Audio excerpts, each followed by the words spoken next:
Hello everyone. ये video में हम लोग डिस्कस करने वाले हैं सीएमए इंटरमीडिएट का पेपर 8 का जो ऑब्जेक्टिव टाइप क्वेश्चन है 25 मार्क का जो एग्जाम में पूछा जाता है। और पिछले जब से 2016 सिलेबस आया तब से जितना भी क्वेश्चन पेपर है, हर एक क्वेश्चन पेपर का जितना ऑब्जेक्टिव टाइप क्वेश्चन है वो सारा का सारा हम लोग डिस्कस करेंगे, जो 25 मार्क के एग्जाम में आता है। ये करने के पहले आप लोग को एक छोटा सा एडवाइस, ये देखने के पहले दो चीज देखना चाहिए। पहला, मेरा यूट्यूब चैनल के अंदर में ऑलरेडी कॉस्ट थ्योरी क्लासेस बोल के मेरा एक प्लेलिस्ट बनाया हुआ है जिसमें 3 थ्योरी क्लास है, वो जरूर देखना। इसके बाद जो सीएमए इंस्टीट्यूट का वर्कबुक है, ये पूरा का पूरा ऑब्जेक्टिव हम लोग A to Z question solve किए वर्कबुक से, आप लोग नेक्स्ट वो देखेंगे। और वो देखने के बाद फिर हम लोग ये क्वेश्चन पेपर देखेंगे। इससे ज्यादा एग्जॉस्टिव तरीका हो नहीं सकता पढ़ने का। चलो हम लोग स्टार्ट करते हैं हमारा। सबसे पहले हम लोग स्टार्ट करते हैं जून 2019 के क्वेश्चन पेपर के साथ। Syllabus 2016 CMA paper 8। चलो एक बार जरा देखते हैं। सबसे पहले जो 10 मार्क का क्वेश्चन है वो रहेगा एमसीक्यू का। क्या क्या है जरा देखो। पहला, the main purpose of cost accounting is to maximise profit, to help in inventory valuation, to help in fixation of selling price, to provide information to management for decision making. अब देखो ऐसा है, कॉस्ट अकाउंटिंग का बहुत सारा objective था जैसे हम लोग डिस्कस किए। कॉस्ट कैलकुलेट करना है, सेलिंग प्राइस निकालना, प्रॉफिट निकालना, पर इवेंचुअली लास्ट में ऑब्जेक्टिव क्या होता है? टॉप मैनेजमेंट डिसीजन ले पाए। इसका आंसर क्या रहेगा? A. Question 2, which of the following is considered to be a normal loss of material? Loss due to accident? बिल्कुल नहीं। Pilferage? Loss due to breaking the bulk? Loss due to careless handling of material? अब देखो इसको लेकर एक झमेला है। Personally मेरा ओपिनियन है होना चाहिए पिल्फरेज, पर आप लोगों का जो वर्कबुक है ना उसके अंदर में हमेशा जो 2 बार ये क्वेश्चन पूछा था, दोनों बार आंसर है loss due to careless handling of material, और इसलिए उसको टिक मार रहे हैं। Next question number 3, in reconciliation statement expenses shown only in financial accounts are. अब देखो मान लो फाइनेंशियल के प्रॉफिट से हम लोग स्टार्ट कर रहे हैं, कॉस्टिंग में पहुंचना है, और मेरा कोई खर्चा ऐसा है जो खाली फाइनेंशियल में आता है। अगर कोई खर्चा खाली फाइनेंशियल में आता है वो फाइनेंशियल के प्रॉफिट को कम करता है और कॉस्ट में जाता है, तो मेरे को फाइनेंशियल के कॉस्ट में जाने के लिए क्या करना पड़ेगा? ऐड। आंसर क्या रहेगा? Added to costing profit, to financial profit. Very easy. Next question number 4, which of the following is a service department? क्या लाइन बन गया? एक second. Which of the following is a service department? क्या क्या है? Refining department, refine काम करना है तो भाई प्रोडक्शन हो रहा है। मशीनिंग, या तो मशीन का काम है। रिसीविंग, मटेरियल को रिसीव करना, प्रोडक्शन का काम नहीं होता। इफेक्टिवली स्टोर्स डिपार्टमेंट का काम है तो ऑब्वियस सा बात है सर्विस डिपार्टमेंट रहेगा। फिनिशिंग, गुड्स को फाइनली असेंबली करना, फिनिशिंग करना, तो आंसर क्या रहेगा? C. Question 5, which of the following item is not included in preparation of cost sheet? इनमें कॉस्ट शीट का पार्ट कौन सा नहीं बनेगा? ये सेम क्वेश्चन हमारे वर्कबुक में था। परचेज रिटर्न आएगा, लेस करते हैं। कैरेज इनवर्ड परचेज में ऐड करते हैं। Sales commission selling and distribution overhead का पार्ट होता है। Interest on loan item to be excluded from cost sheet. Question number 6, in job costing to record the issue of direct material to a job, which of the following document is used? कौन से document को हम लोग use करते हैं क्या determine करने के लिए कितना मेरा डायरेक्ट मटेरियल इशू किया गया है जॉब के लिए? तो ना परचेज ऑर्डर है ना जीआरएन है, इसका आंसर रहेगा मटेरियल रिक्विजिशन। ये चैप्टर मटेरियल का क्वेश्चन हुआ, 6 का आंसर रहेगा सी। परचेज ऑर्डर क्या था? जो परचेज डिपार्टमेंट सप्लायर को देता था। जीआरएन क्या है? जब गुड्स रिसीव करता है स्टोर्स वाला तभी एंट्री करता है। मटेरियल एक्विजिशन क्या है? जब रॉ मटेरियल इशू करना है तो एक डॉक्यूमेंट वो देता है प्रोडक्शन डिपार्टमेंट, जिसका नाम क्या है? Material acquisition note. Purchase acquisition, stores वाला परचेज को बोलता है भाई परचेज करके दे। ठीक, मटेरियल चैप्टर। और नेक्स्ट क्वेश्चन नंबर 7, वाओ, एक practical and I love practical. क्या है question 7? In a process 4000 units are introduced during a period. ठीक है भाई, 4000 यूनिट गया। 5% of input is normal loss, 4000 का 5% मतलब 200 नॉर्मल लॉस है। क्लोजिंग WIP 60% कंप्लीट है, 500 यूनिट। 3300 यूनिट अगले प्रोसेस में गया। मुझे कैलकुलेट करना है equivalent production for the period क्या रहेगा। पहला काम देख, क्वांटिटी मैच हुआ। यहां पे 4000, यहां पे भी है 4000। अब देखो जो चीज कंप्लीट हुआ वो ऑब्वियस सा बात है 100% होगा। क्लोजिंग WIP 60% है। और ध्यान देना कुछ भी हो जाए नॉर्मल लॉस में कभी कुछ नहीं लिखते हैं।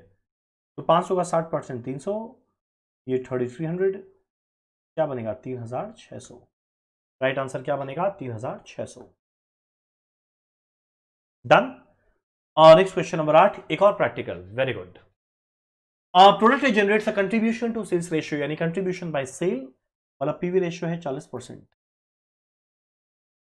फिक्स कॉस्ट दिया हुआ है 60,000। सेल निकालना है to earn a profit of 15,000। ये हम 50,000 बोला था जब प्रैक्टिकल किए थे। प्रॉफिट दिया रहा है, सेल निकालना है, सेल दिया रहा है, प्रॉफिट निकालना है। फॉर्मूला क्या, fix cost plus profit by PV ratio. तो भाई फिक्स कॉस्ट है 60,000, प्रॉफिट है 15 यानी 75,000, डिवाइडेड बाय पीवी रेशियो है 40%। 75,000 डिवाइड बाय 40% कितना आएगा 187,500। आंसर है सी। चलो question 9। During a period 13,600 labor hour were worked at a standard rate of rupees 8 per hour. Labour efficiency variance दिया हुआ है 8800 adverse. How many standard hour were produced, यानी standard are for actual output क्या। तो देख भाई, efficiency variance का formula क्या था, standard are for actual output minus actual R into standard rate.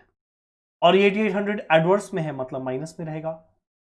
Favourable रहता प्लस, एडवर्स है मतलब माइनस। स्टैंडर्ड आर निकालना है, एक्चुअल आर है 13,600, स्टैंडर्ड रेट है 8 रुपया पर आर। तो अगर हम लोग इसको कैलकुलेट करें तो ये आएगा, आई थिंक ये बन जाएगा 12,500। राइट आंसर क्या बनेगा 12,500। Very easy. Question 10, cash budget of ABC limited for wants of a short term surplus. यानी जब कैश बजट बनाए तो हम लोग को आइडिया लग गया कि शॉर्ट टर्म में सरप्लस आने वाला है, यानी जितना कैश चाहिए उससे ज्यादा आने वाला है। Which of the following would be appropriate action to be taken in such a situation. इस समय क्या करना चाहिए, ध्यान देना, शॉर्ट टर्म सरप्लस है। तो बोलता है पहला फिक्स एसेट परचेज कर ले। भाई शॉर्ट टर्म से तुम लॉन्ग टर्म चीज कैसे ले सकता है, गलत। और रिपे लॉन्ग टर्म लोन नहीं, शॉर्ट टर्म काम कर सकते हैं। राइट ऑफ प्रिलिमिनरी एक्सपेंसेस ये नॉन कैश नेचर का है। Pay creditor to obtain a cash discount, answer रहेगा डी। डन। तो इसी के साथ हमारा एमसीक्यू का सारा क्वेश्चन होता है खत्म। नेक्स्ट हम लोग आते हैं अपना अगला सेगमेंट में, वो है match the following and I love it. चलो क्या जरा देखें। पहला लिखा हुआ है फार्मा इंडस्ट्री, ठीक। Management by exception, assessment of employ with respect to a job, royalty, CAS 19। चलो ठीक है। अब पहला बात मेरा फार्मा इंडस्ट्री, आपको याद होगा चैप्टर 1 जब हम लोग पढ़े थे तो मेथड ऑफ कॉस्टिंग डिस्कस किए। फार्मा इंडस्ट्री के अंदर में क्या लगता है, बैच कॉस्टिंग। तो भाई खोज बैच कॉस्टिंग कहां है, ये रहा। नेक्स्ट, मैनेजमेंट बाय एक्सेप्शन, ये हम लोग स्टैंडर्ड कॉस्टिंग में पढ़े थे, variance analysis. Assessment of employ with respect to a job, एक एम्प्लॉय एक जॉब के लिए कितना सुटेबल है, यानी यहां पे जॉब को असेस नहीं करना है, वैलिडेट नहीं करना, एम्प्लॉय कितना सुटेबल है यानी उसके मेरिट को देखना है। ठीक, आंसर क्या बनेगा ई। और रॉयल्टी क्या होता है, डायरेक्ट एक्सपेंस। जरा देखो डायरेक्ट एक्सपेंस है नहीं, पर डायरेक्ट एलोकेशन है ना, तो डायरेक्ट एलोकेशन। और लास्ट में CAS 19, इसके लिए आप लोगों को कॉस्ट अकाउंटिंग स्टैंडर्ड पूरा याद होना चाहिए। ये क्या चीज का था, जॉइंट कॉस्ट का।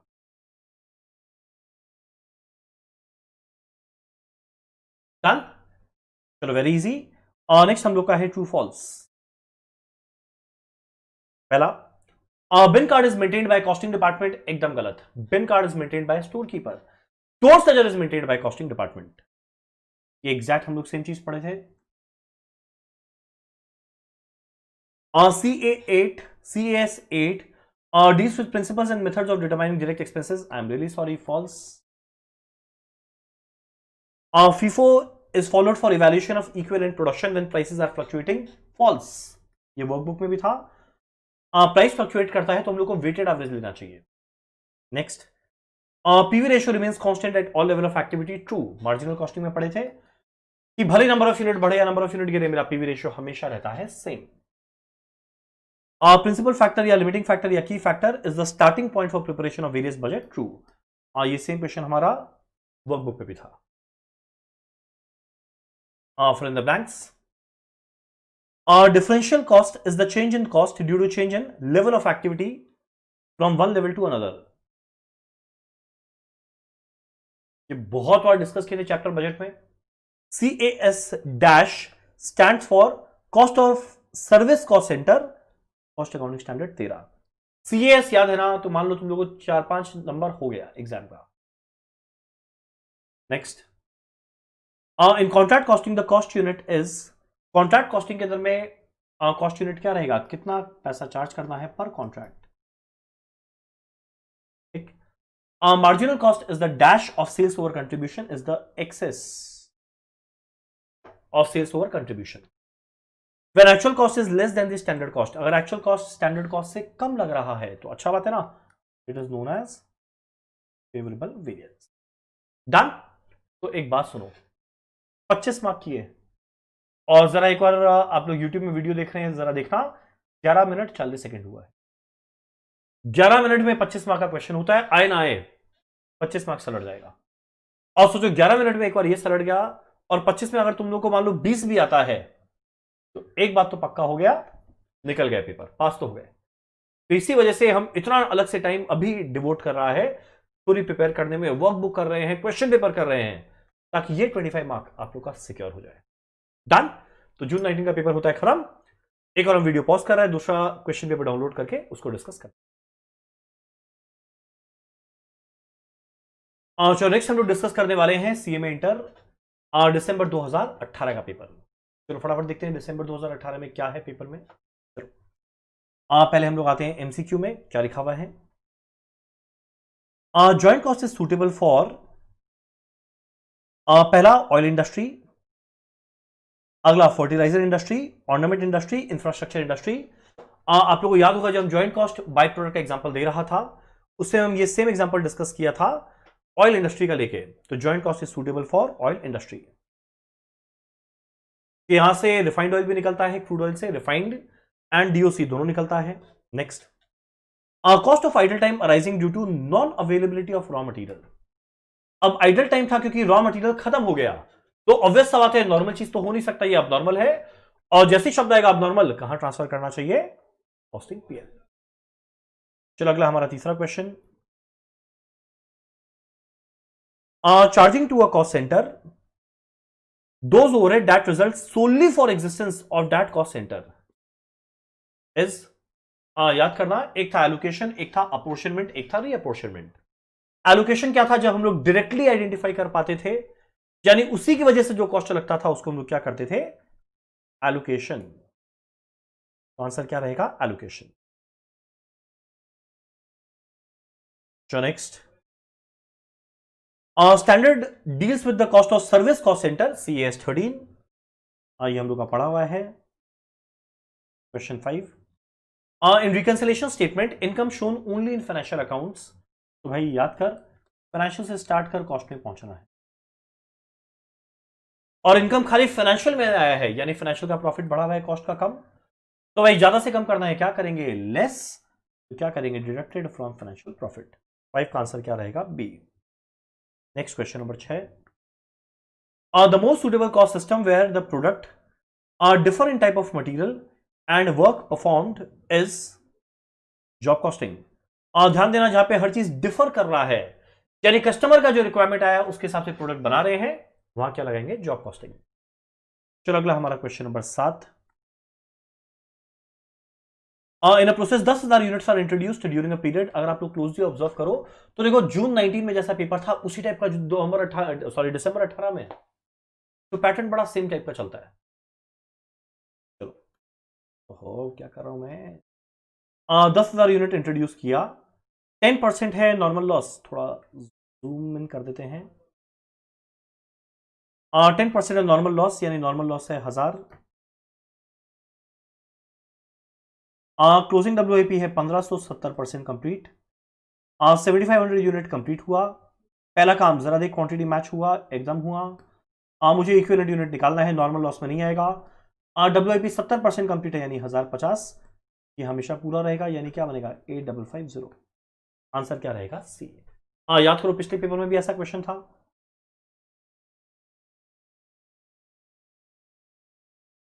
Next question number 8। Oh wow, practical and I love practical. Sales and profit for a firm for 2016 1.5 lakh and 20,000। 2017 में 170 एंड 25 पीवी रेशियो निकालना है, change in profit by change in sale. क्या आएगा 25,000 minus 20,000 5,000। Change in sale 170 minus 150 20,000। Percentage के into 100 क्या बनेगा 25%। Right answer क्या है 25%। डन। चलो ये हुआ हमारा क्वेश्चन नंबर 8। क्वेश्चन 9, ध्यान देना, प्रोसेस कॉस्टिंग से एक प्रैक्टिकल आता है, मार्जिनल से आता है, स्टैंडर्ड से आता है, और तीनों इजी, दोनों पेपर में देखे। क्वेश्चन कौन है ये 9। Standard quantity for 1 unit of output is 10 kg eight the rate 8 रुपया पर kg।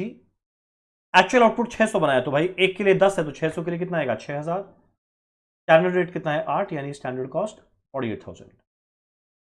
Standard quantity of material for actual output is, बाबा खाली स्टैंडर्ड क्वांटिटी पूछा था, आंसर क्या है 6000। कैसे पूछ सकता है इतने easy question. Which of the following is the long term budget. ये सेम क्वेश्चन वर्कबुक का था। Master budget, production budget, flexible budget सब शॉर्ट टर्म होता है, कैपिटल बजटिंग हमेशा क्या रहता है लॉन्ग टर्म। तो देखो मेरा एनसीक्यू होता है खत्म। नेक्स्ट हम लोग क्या करने वाले हैं, match the following and I love it. चलो देखते हैं।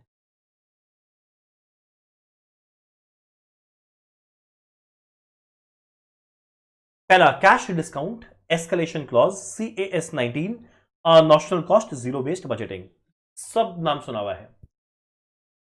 कैश डिस्काउंट याद करो, जैसी वर्ड आता है कैश डिस्काउंट, ये कॉस्ट शीट का पार्ट नहीं होता, ये फाइनेंशियल नेचर का था, इसको हम लोग सीधा इसके साथ लिंक कर देते हैं। एस्केलेशन डिस्केलेशन ये आप लोग कहां सुनते थे, कॉन्ट्रैक्ट कॉस्टिंग में, तो ये कॉन्ट्रैक्ट कॉस्टिंग है। CAS 19 उसमें भी था। ये क्या चीज का था, joint cost.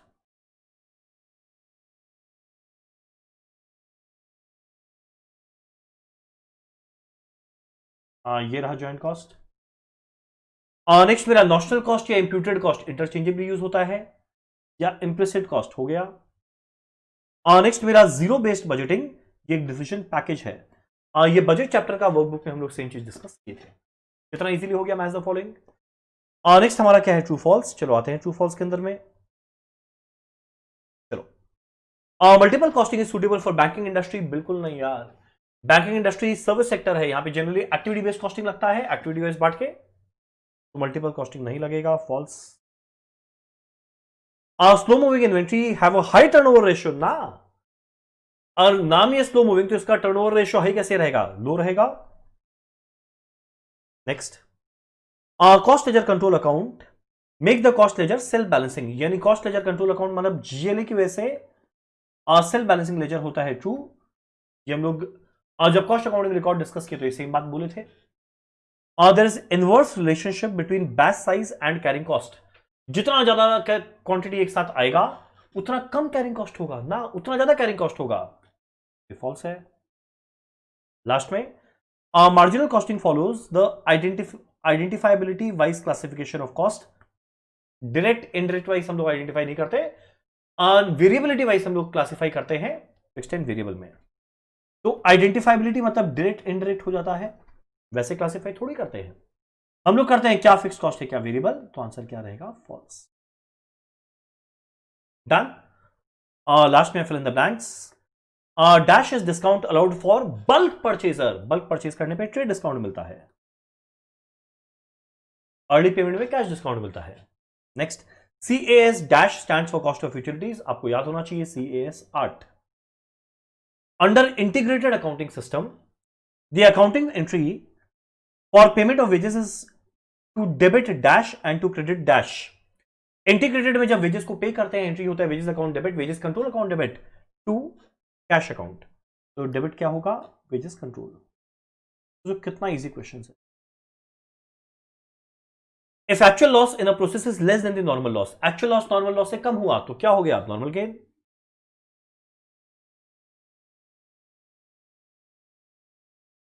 The principal budget factor for consumer goods manufacturer is normally, हमेशा सेल्स बजट।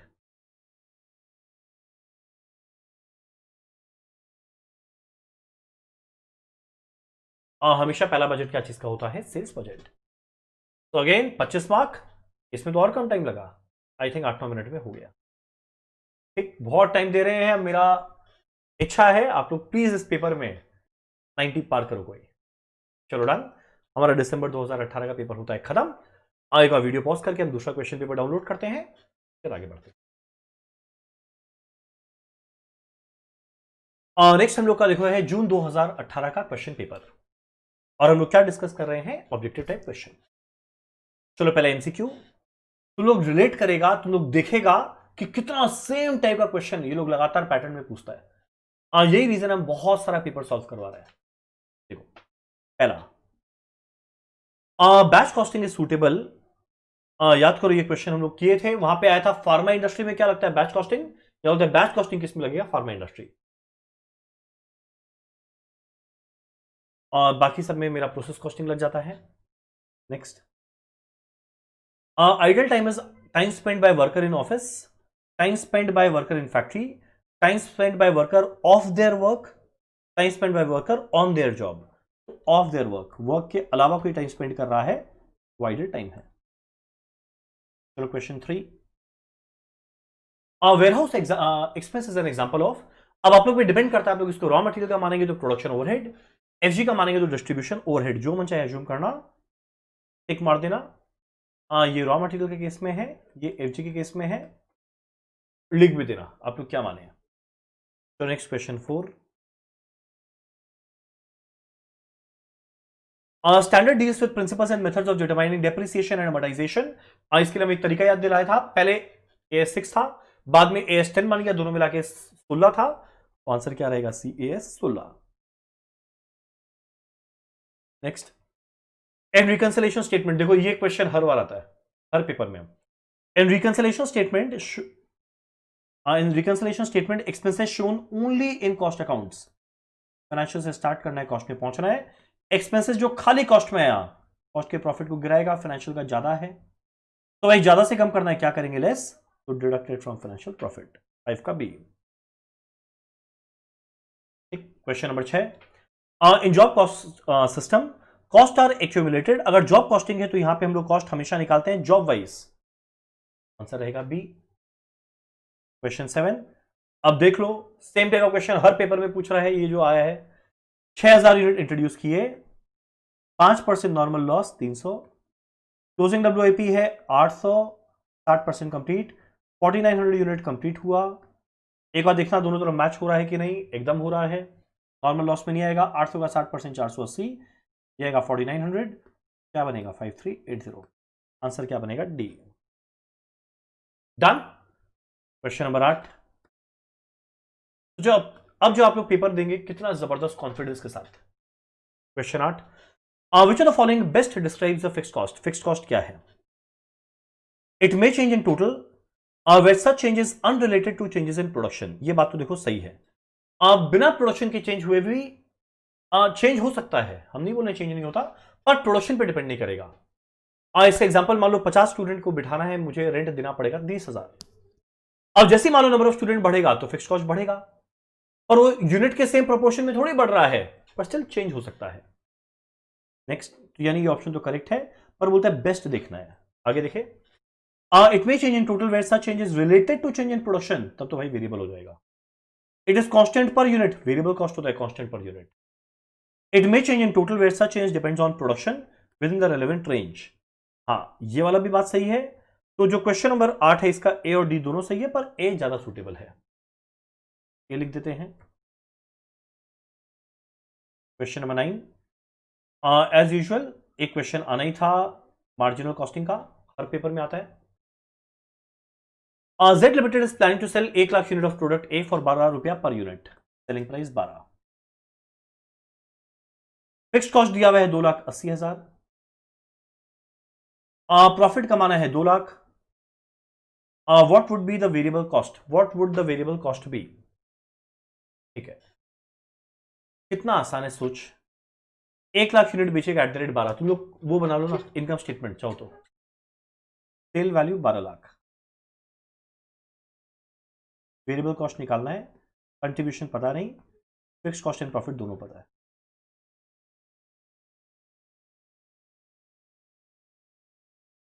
प्रॉफिट है 2 लाख, फिक्स कॉस्ट है 2,80,000, यानी कंट्रीब्यूशन बनेगा 4,80,000। तो वेरिएबल कॉस्ट है बैलेंसिंग फिगर कितना? 7,20,000। आंसर क्या है? बी। Very easy.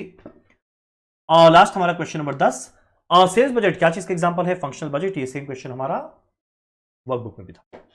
डन। तो देखो हमारा एमसीक्यू होता है सारा खत्म। नेक्स्ट हम लोग करते हैं match the following.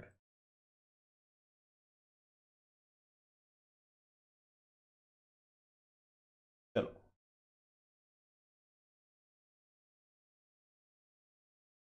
Imputed cost यानी नॉशनल कॉस्ट या इम्प्लिसिट कॉस्ट, इसके अंदर में कैश नहीं लगता तो नॉट इन्वॉल्विंग कैश आउटले। देखो एक ऑप्शन है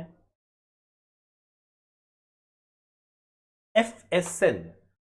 एफएसएन जो है हम लोग पढ़े थे, एक था ABC theory class material chapter, एक था एबीसी, एक था वीईडी वाइटल एसेंशियल डिजायरेबल, एक था FSN fast moving slow moving non moving. ये क्या है? Process of classifying material. अगला captive power plant expenses, power plant का खर्चा, पावर का खर्चा किस ओवरहेड में जाएगा? Factory overhead, treated as part of factory expenses. अब नॉर्मल लॉस दिमागी मत लगाना, transfer costing P.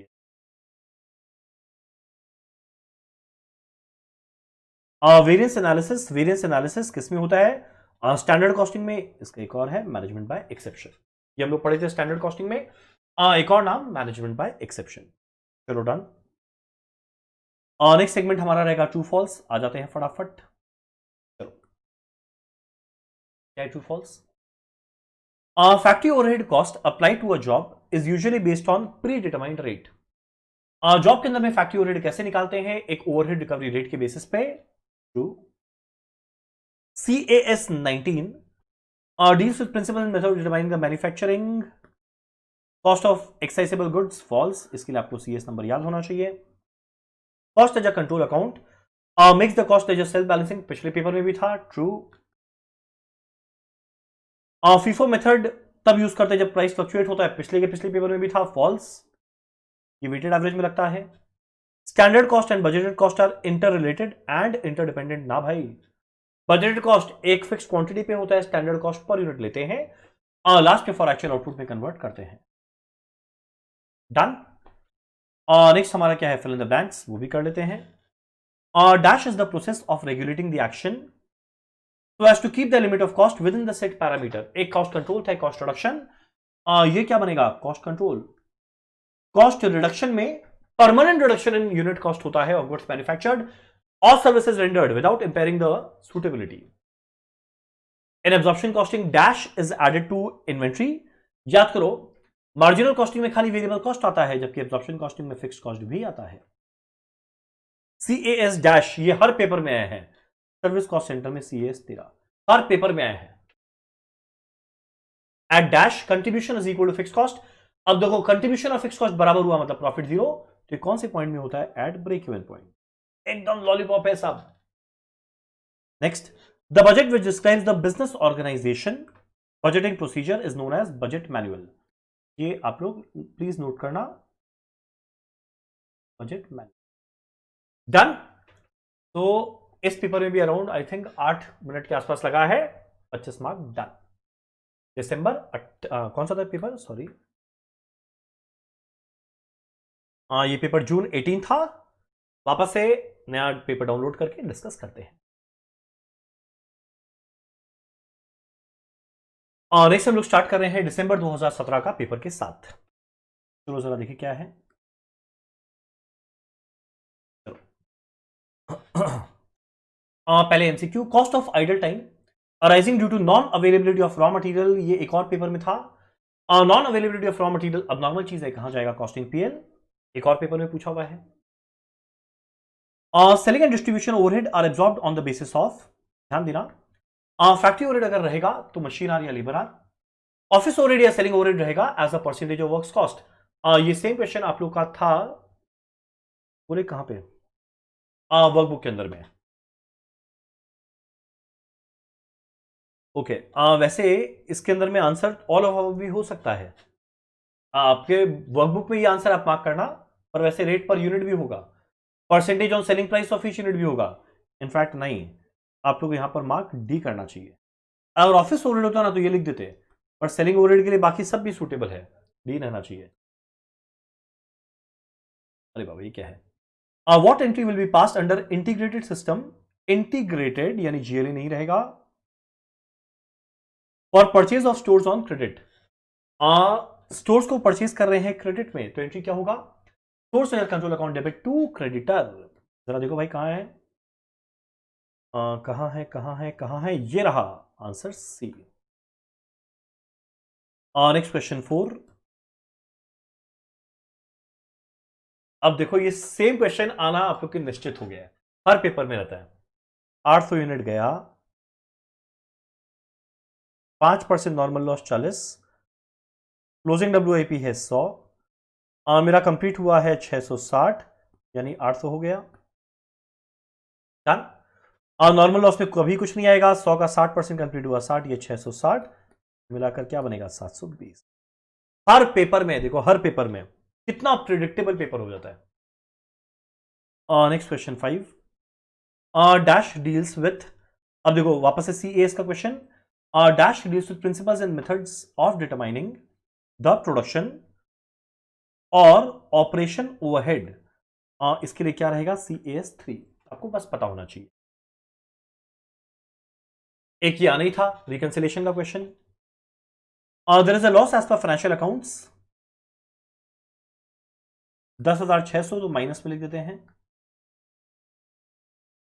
Donation not shown in cost account 6,000, donation financial का खर्चा था जो फाइनेंशियल के प्रॉफिट को कम किया, पर कॉस्ट में प्रॉफिट ज्यादा रहेगा, तो भाई कम से ज्यादा करना है, ऐड करेंगे, ये क्या बन जाएगा -4,600, तो प्रॉफिट और loss as per cost account क्या है 4,600। डन। चलो question 7, a hotel having 100 rooms of which 80% are normally occupied in summer and 25% in winter. Period of summer and winter दिया हुआ है 6 महीना each and normal days in a month is assumed to be 30 total occupied room days. ये hotel में हम याद करो हम लोग एक बनाते थे ऐसा, एक क्वेश्चन भी किया था समर विंटर का, हिल स्टेशन का,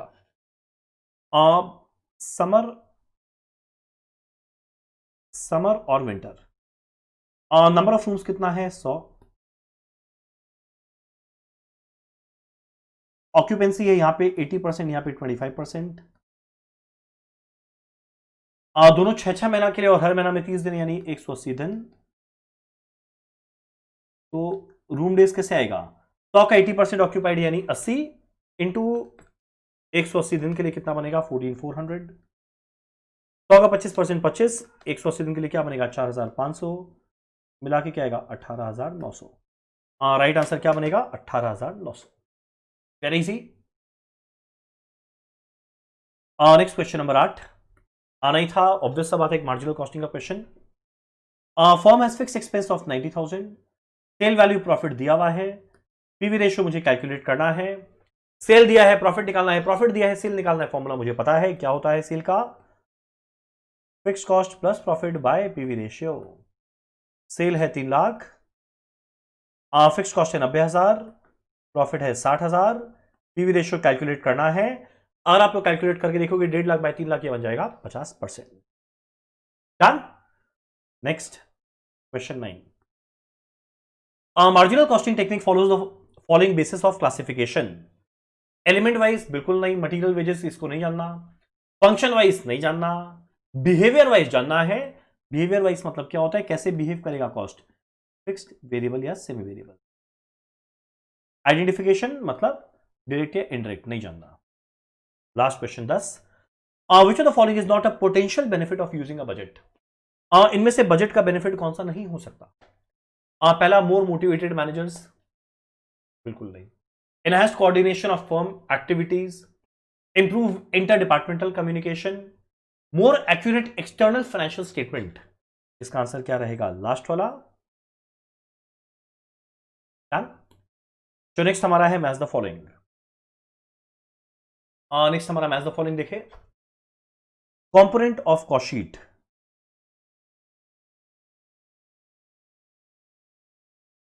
ऑब्जेक्टिव ऑफ कॉस्ट अकाउंटिंग। अरे वाह, 5 के अगेंस्ट 5, ये तो इजीली हो जाएगा। CAS1, ये तो पहली क्लासिफिकेशन ऑफ कॉस्ट है। Equivalent production, demerit of centralised purchase organisation, centralised purchasing, एक ही जगह सेंट्रलाइज्ड परचेज हो रहा है यानी एक बार में ज्यादा कॉस्ट लगेगा, अब बस बाकी को बांट रहा है। अब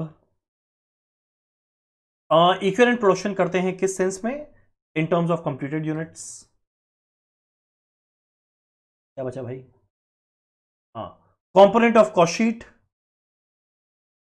ये क्या निकालने में काम आएगा? Value of closing stock. And और क्या बचता है?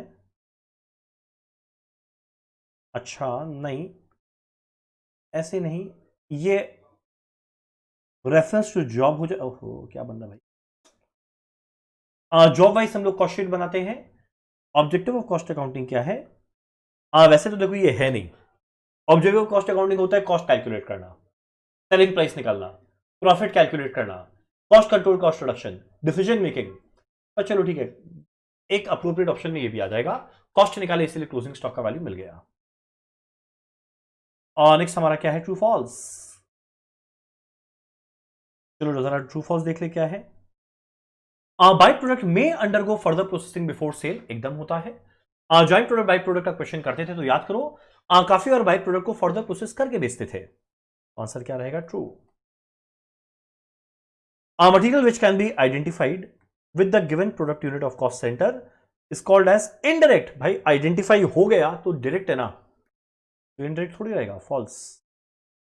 Next, increasing labour turnover increases the productivity. False. Same workbook का question.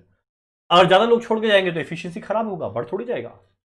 Next, in case of material that suffer loss in weight due to evaporation, the issue price of material is inflated to cover up the losses. Correct. evaporation loss होने की वजह से जो बाकी good unit है उसको absorb करता है, ये रहेगा true. Penalties and fines are included in cost accounts to determine the cost of production. गलत। फाइन पेनल्टी अब नॉर्मल चीज है, ये कॉस्टिंग पीएल में जाएगा। आंसर क्या रहेगा? फॉल्स। डन। नेक्स्ट हम लोग का है कुछ fill in the blanks. In standard cost dash norm is applied as a scale of reference for assessing actual cost to serve as a basis of cost control. Standard cost में हम लोग हमेशा pre determined cost निकालते हैं, यहां पर answer क्या बनेगा? Pre determined. Material transfer note के एक डॉक्यूमेंट, ये सेम वर्कबुक का क्वेश्चन है, बस 3 और क्वेश्चन है। Next, one of the disadvantages of over time working is incurring dash labour cost. Over time working की वजह से लेबर कॉस्ट ऑब्वियस बात है बढ़ जाएगा, तो एक्सेस। कॉस्ट अकाउंटिंग स्टैंडर्ड 2 क्या चीज से डील करता है? Capacity determination. और आखिरी, where cost and financial accounts are maintained independently of each other, यानी non integrated, it is indispensable to reconcile them. Since दोनों का प्रॉफिट अलग आया इसीलिए मुझे दोनों को रिकंसाइल करना पड़ता है। आगे लिख भी दिया ताकि जो डिफरेंस इन प्रॉफिट है दोनों सेट का वो मैच हो पाए। डन। तो आई थिंक इसी के साथ हम लोग का ये वाला जो पेपर था दिसंबर 17 ये होता है कंप्लीट। नेक्स्ट हम लोग आते हैं जून 2017 के पेपर में। ये सिलेबस 2016 का पहला टर्म था, यानी इवेंचुअली हम लोग हर एक क्वेश्चन पेपर जो अभी तक पूछा गया वो पूरा का पूरा डिस्कस कर लिए हैं। चलिएगा जल्दी से आते हैं इस पेपर में, क्या लिखा हुआ है? In process conversion cost means, conversion cost में क्या आएगा? Cost of converting raw material into finish goods, जिसमें डायरेक्ट वेजेस रहेगा, डायरेक्ट एक्सपेंसेस रहेगा एंड फैक्ट्री ओवरहेड रहेगा। तो चलो एक बार जरा पढ़े क्या है। मटीरियल लेबर एंड एक्सपेंस नहीं, ये तो प्राइम कॉस्ट हो गया। अगला direct labour direct expenses, indirect material indirect labour indirect expense मतलब फैक्ट्री ऑलरेडी है। तो चलो ठीक, इसका आंसर क्या रहेगा? B. Next question 2, at economic order quantity level the following is true. Ordering cost minimum नहीं, कैरिंग कॉस्ट इज मिनिमम नहीं, ordering cost is equal to carrying cost एकदम करेक्ट है। इसका आंसर क्या रहेगा? C. Next question 3, when a direct worker is paid on monthly fixed salary basis, fixed salary basis, हर महीना fix salary basis दिया जा रहा है। The following is true, there is no idle time lost, there is no idle time cost, idle time cost is separated and treated as overhead, the salary is fully treated as factory overhead cost. अब देखो, no idle time तो रहेगा और idol time cost अलग से मुझे अलग से पता नहीं चलेगा। वो तब पता चलता है जब हम लोग आर्ली बेसिस पे करते हैं, पर भाई इसको तो मंथ फिक्स्ड सैलरी देना है, तो इस केस में आइडल टाइम कॉस्ट नहीं रहेगा। नेक्स्ट हमारा CAS 10 का क्वेश्चन है, the following example of direct expenses as per CAS 10। Direct expense क्या है? Raw material which is a substantial part of prime cost, raw material है भाई, रॉ मटेरियल में जाएगा direct material. Travelling expenses to site, ये direct expense है। Overtime charges pay to direct worker, overtime charges factory overhead में जाता है। Catalogue of prices of finish product, ये सेलिंग एंड डिस्ट्रीब्यूशन में जाता है। तो नेक्स्ट हमारा question 5, the following is not treated as manufacturing overhead. इनमें कौन सा मैन्युफैक्चरिंग ओवरहेड नहीं है? ल्यूब्रिकेंट है, कॉटन वेस्ट एकदम है, अपोर्शनड एडमिनिस्ट्रेशन ओवरहेड, एडमिनिस्ट्रेशन ओवरहेड का कुछ पोर्शन अपोर्शन किए हैं, जो रिलेशन टू प्रोडक्शन है वो भी है।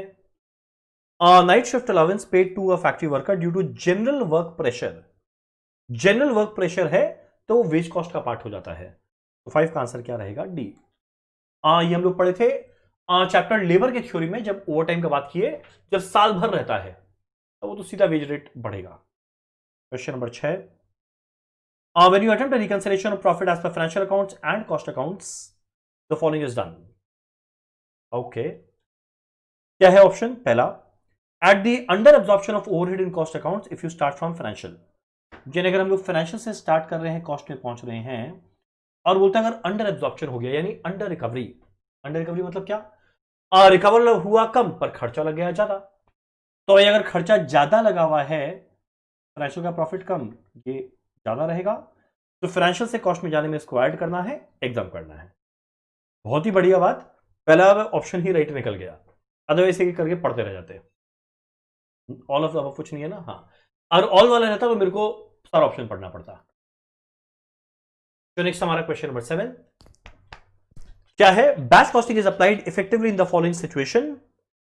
मेरा बैच कॉस्टिंग कहां पर लगने वाला है जरा देखना। पेपर मैन्युफैक्चरिंग नहीं, ड्रग मैन्युफैक्चरिंग, ये वो ड्रग्स नहीं है, ये फार्मा ड्रग्स है।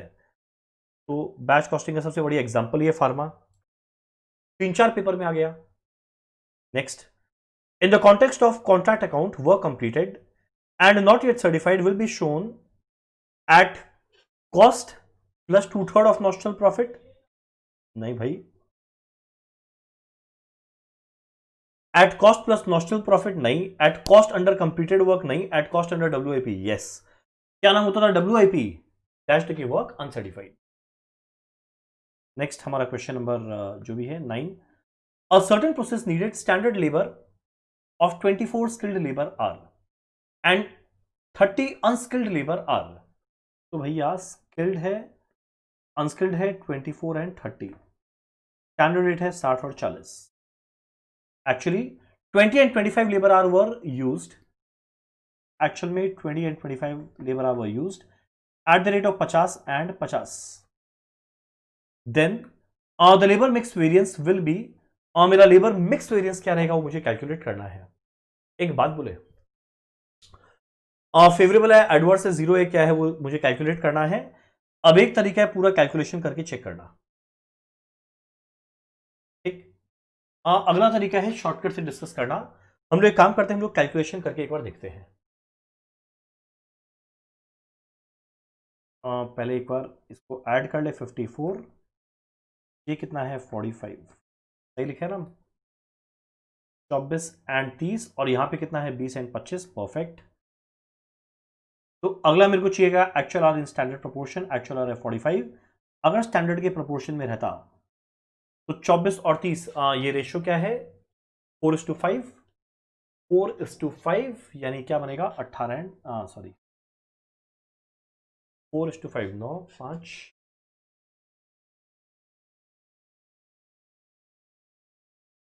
20 एंड 25।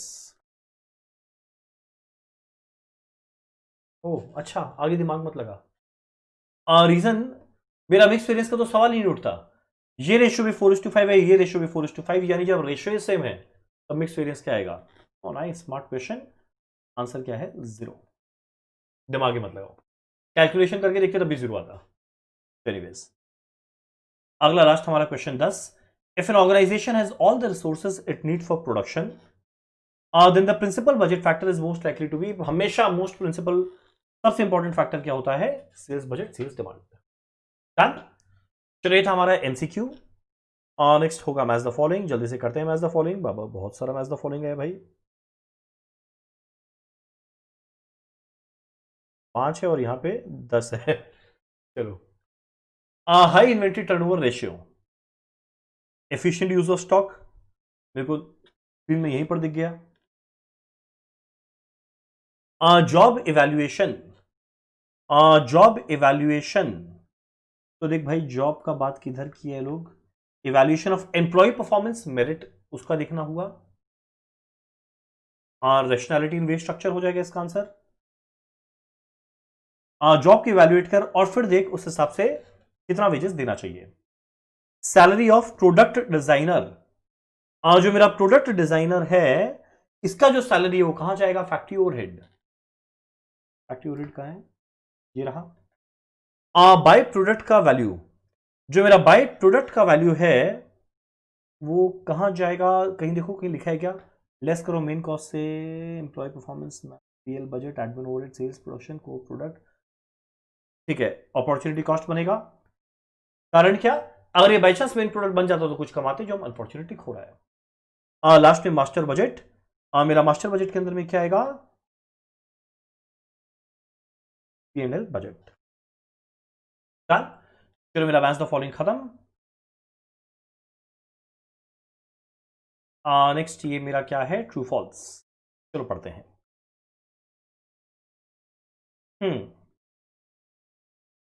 क्या लिखा हुआ है ट्रू फॉल्स में? Uniform costing is a unique method of costing to determine cost accurately. गलत। यूनिफॉर्म कॉस्टिंग में सबका कॉस्ट सेम मान लेता है, तो एक्यूरेटली कैसे होगा? ये तो बिल्कुल नहीं होगा, false. When overtime wages are incurred due to general policy of the company due to lack of capacity, normal wages are treated as direct labor cost and premium is treated as factory overhead. गलत। अगर general policy है तो ये normal labour cost का part बनेगा, wage rate बढ़ जाएगा। Chapter labour का ट्रीटमेंट ओवर टाइम में हम लोग इसको डिस्कस किए थे थ्योरी में। In marginal absorption costing variable factory overhead is treated as direct cost. ना भाई, एब्जॉर्प्शन कॉस्टिंग के अंदर में फिक्स्ड कॉस्ट भी आता है, ये भी फॉल्स है। Operation costing and operating costing are interchangeably used. गलत। ये प्रोसेस कॉस्टिंग है, ये सर ऑपरेटिंग कॉस्टिंग अलग अलग चीज है। सभी गलत बोल दिया क्या? Standard cost are cost that are estimated cost that are likely in the future production period, वो बजटेड कॉस्ट होता। स्टैंडर्ड कॉस्ट हमेशा होता है फॉर एक्चुअल आउटपुट। डन। सभी फॉल्स निकला। लास्ट में मेरा कुछ फिल इन द ब्लैंक्स है, जरा देखते हैं क्या क्या है। PV ratio dash with increase in fixed cost. अब देख, पीवी रेशियो का फॉर्मूला है कंट्रीब्यूशन बाय सेल, और कंट्रीब्यूशन में सेल और वेरिएबल कॉस्ट ही आता है, यानी शॉर्ट पीवी रेशियो का फिक्स्ड कॉस्ट के साथ कोई लेना देना नहीं है, ये क्या रहेगा? कांस्टेंट।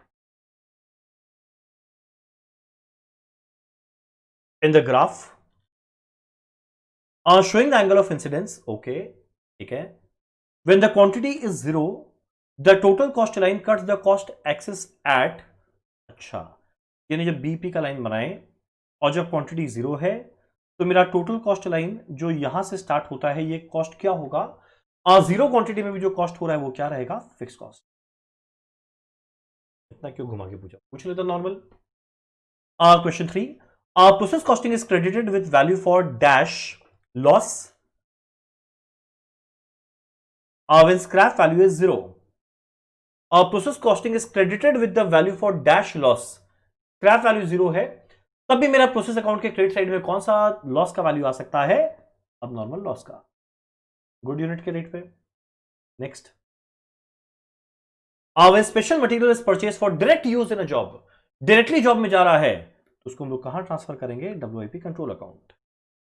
नेक्स्ट, VED एनालिसिस, जो हम कुछ देर पहले बताया था एक और पेपर में, FSN था, यहां पे VED है, is primarily used for control of. ये generally material indicate the type of material किसके लिए होता है? स्पेयर पार्ट्स के लिए होता है, स्पेयर पार्ट मटेरियल के लिए यूज किया जाता है। डन। तो इसी के साथ हमारा ये कौन सा पेपर है भाई? जून 2017 का पेपर भी होता है खत्म। चलो खत्म हुआ तो डिस्कार्ड कर देते हैं और नेक्स्ट पेपर आप लोग के लिए देखते हैं।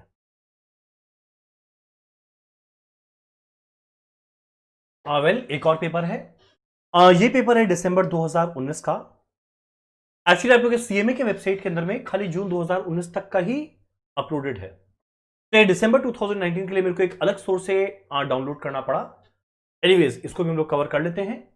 May 20 में एग्जाम हुआ ही नहीं था ड्यू टू कोविड, तो इस वजह से हम लोग का A to Z पेपर्स का सारा ऑब्जेक्टिव टाइप क्वेश्चन होता है खत्म। चलो स्टार्ट करते हैं हमारा आखिरी पेपर दिसंबर 2019 का। पहला हमारा एमसीक्यू, क्या लिखा हुआ है? Cost which are ascertained after they have been incurred.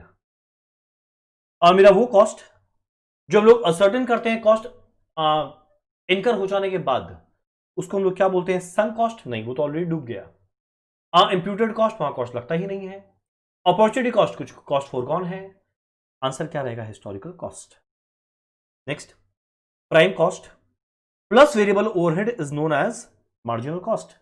याद करो, मार्जिनल कॉस्ट में डायरेक्ट मटेरियल आएगा, डायरेक्ट वेजेस आएगा, डायरेक्ट एक्सपेंस आएगा एंड वेरिएबल ओवरहेड आएगा। In which of the following method issue of material are priced at a predetermined rate? अब देखो, नाम खुद बता रहा है प्री-डिटरमाइंड रेट, यानी कौन सा रहेगा? Standard rate, standard price method. Next question 4, for reducing labour cost per unit which of the following factor is the most important factor? Labour cost per unit को गिराना है तो क्या कर? वेज रेट कम कर दे, चीप लगता है। Next, longer hour of work, ज्यादा घंटा काम करा, बहुत चीप लगता है। हायर इनपुट आउटपुट रेशियो, ये सबसे बढ़िया है। हायर इनपुट आउटपुट रेशियो, अगर इनपुट आउटपुट रेशियो इंप्रूव हो गया, अपने मेरा लेबर कॉस्ट पर यूनिट कम हो जाएगा। यानी ज्यादा आउटपुट बनाने लगे तो एफिशिएंसी बढ़ेगा ना, वो बेस्ट तरीका है। Question 5, maximum possible productive capacity of a plant when no operating time is lost, जो वास्तविक जिंदगी में होता नहीं है, theoretical capacity. Question 6, in job costing which of the following document is used to record the issue of direct material to a job? Same question आया हुआ है, मटेरियल एक्विजिशन नोट।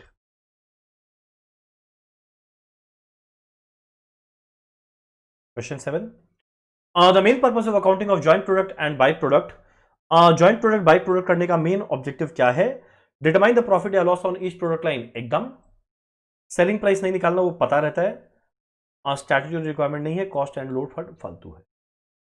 क्वेश्चन 8,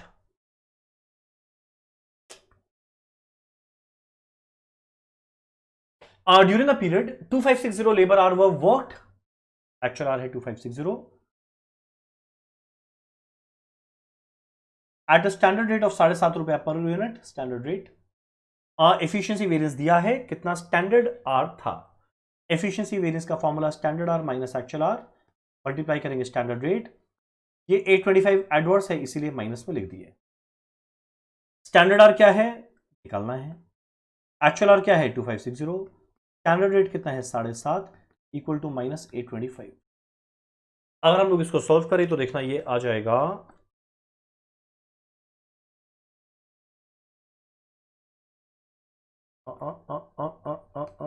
कितना आएगा? कैलकुलेट करके देखना, ये आएगा 2450। राइट आंसर है 2450। एक सिंपल इक्वेशन आप लोग कैलकुलेट कर सकते हैं। नेक्स्ट, पीक्यूआर लिमिटेड मैन्युफैक्चर करता है सिंगल प्रोडक्ट जिसका सेलिंग प्राइस दिया हुआ है, मेरा फिक्स कॉस्ट दिया हुआ है, कंट्रीब्यूशन टू सेल्स रेशियो मतलब पीवी रेशियो दिया हुआ है, बीईपी यूनिट्स में निकालना है। ठीक है, तो पहले बीईपी का वैल्यू क्या है, fix cost by PV ratio, fix cost 60,000 divided by 40%, अगर आप लोग कैलकुलेट करोगे आएगा 1.5 लाख। यूनिट में निकालना है तो सेलिंग प्राइस से डिवाइड कर दे, ये कितना बन जाएगा 3750। चलो वेरी इजी। नेक्स्ट हमारा question 10, fixed variable cost classification has a significant significance in preparation of flexible budget. हम ऑप्शन में नहीं देखेंगे, फ्लेक्सिबल बजट।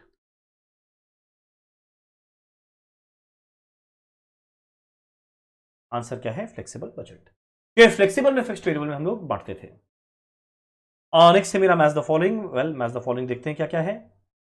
पहला है मेरा नॉशनल कॉस्ट। नॉशनल कॉस्ट देखो, imputed cost, implicit cost, opportunity cost, ऐसा कुछ कहीं पर है क्या, ये रहा। लेबर टर्नओवर, मेरा लेबर टर्नओवर क्या है भाई, ओके पहला देखो replacement method, separation method, new recruitment flux, ये हो गया। CAS10 डायरेक्ट एक्सपेंस का होता है, वेयर इज डायरेक्ट एक्सपेंस, ये रहा। कॉन्ट्रैक्ट कॉस्टिंग के अंदर में एस्केलेशन क्लॉज होता था। Jet just in time, just in time क्या है, एक अच्छा प्रोडक्शन स्ट्रैटेजी जिसके द्वारा कॉस्ट बचता है। काफी इजी रहा, मैच द फॉलोइंग। नेक्स्ट हमारा है ट्रू फॉल्स, जल्दी से आते हैं ट्रू फॉल्स में। क्या लिखा है, profit is the result of two varying factor, sales and variable cost. ये बोलते हैं प्रॉफिट आएगा सेल माइनस वेरिएबल कॉस्ट करके, नहीं भाई फिक्स कॉस्ट भी माइनस करना पड़ेगा, false. Bin card is the record of both quantity and value, false, खाली क्वांटिटी, मटेरियल चैप्टर थ्योरी में पढ़े थे। Overtime premium is directly assigned to cost object, true, अगर कस्टमर के बोलने पे करा रहे हैं डायरेक्टली असाइन कर देंगे। In reconciliation statement expenses shown only in financial, यानी वो एक्सपेंस जो खाली फाइनेंशियल में है, फाइनेंशियल के प्रॉफिट को कम कर दिया, और कॉस्ट का ज्यादा है तो बोलते हैं फाइनेंशियल अकाउंट्स में उसको ऐड करेंगे, एकदम करेंगे, कम से ज्यादा करना है, ऐड कर, true. PV ratio remains constant, true, बहुत इजी था। Last fill in the blanks, dash cost are historical cost which are incurred in past. ये बेसिक कंसेप्ट चैप्टर में पढ़े थे, जो ऑलरेडी पैसा लग गया, डूब गया, क्या है, sunk cost. In absorption costing fixed cost are added to inventory, ये सेम क्वेश्चन था वर्कबुक में। CAS2 deals with cost accounting standard on capacity determination, एक और पेपर में पढ़े थे। Dash is the summary of all functional budget, इसको बोलते हैं master budget. Standard costing is one of the cost control techniques. Done. तो इसी के साथ हमारा A to Z paper solving होता है खत्म। मेरा बहुत एफर्ट हम लोग इसमें डिवोट किए हैं, आप लोग प्लीज ये वीडियोस देखना, 3 वीडियोस थ्योरी का, इसके बाद वर्कबुक का हम लोग पूरा सॉल्व किए, इसके बाद जितना भी क्वेश्चन पेपर था पूरा सॉल्व किए, ये में का। Thank you so much, done, bye.